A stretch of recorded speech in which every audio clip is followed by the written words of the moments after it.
I'm excited to be here talking today to John Doerr, chair of Kleiner Perkins, one of the most famous and successful venture capital companies out there.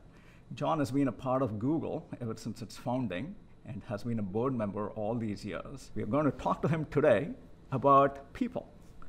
Welcome, John. Thank you. Good to talk to you today. When an organization is fairly small, we often hear from folks that, I need to work on my product, I need to work on my business idea, I need to work on other things, and the people stuff, that can come later, right? Yeah, no, it can't, because how are you going to get that done? Yeah. Well, the way you get it done is with people. Yeah. So I like to advise founders that the most important thing they can do in building their business is to recruit. And there's no better recruiter for an organization than the founder, the CEO, or the leadership. To put a point on it, I say you should get up in the morning from the very start of the day and recruit until you can make no further progress. Ideas are easy. It's execution that's everything.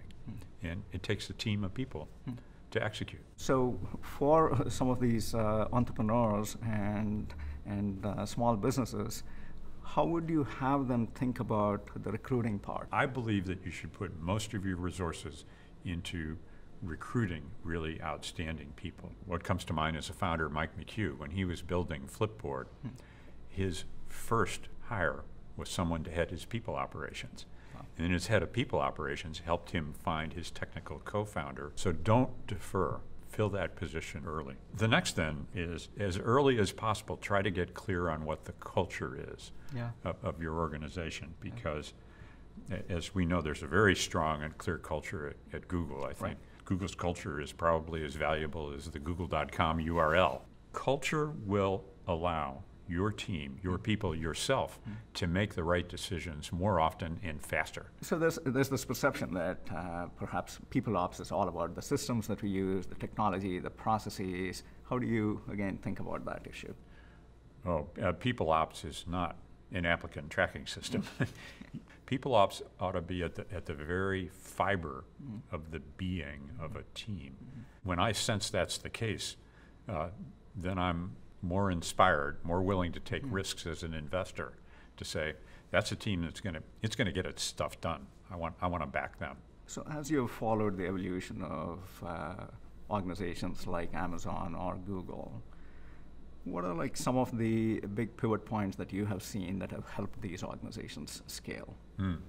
The most important decisions they've made are who are the key leaders in their team. For example, Larry and Sergey's decision to hire Amit Kordestani strongly affected the culture of Google, as did the decision to recruit Wayne Rosing.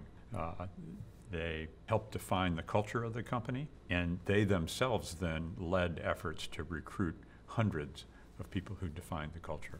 One of the most frequent errors is people hire their friends to work from themselves, and they all come from the same company, and so there's no diversity, and it's a monoculture. Right. Diverse groups make better decisions. So this is about the people issues at any organization. How would you think about measuring how well that is going? Measures matter enormously. Yeah. There's a whole range of choices you can make, sure, depending on where you believe your people are. What are your goals with respect to diversity?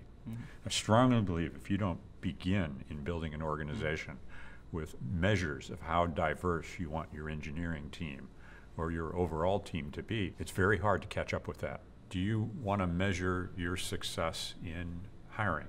Do you want to measure their performance against the goals? Sure. Do you want to measure their satisfaction with the culture? To have a people operation that's not metrics driven is probably to have a sloppy people operation, an ineffective people operation, a people operation where we're not clear on what really matters. The people ops, leadership, function, and agenda holds the soul of an organization in its hands. Cherishing that culture, investing in it, celebrating it, is what allows organizations, teams, and individuals to do amazing things. Thank you, John, for sharing your wisdom, for helping guide Google all these years, and for personally being such a champion of our people and our culture. Thank you very much. Thank you.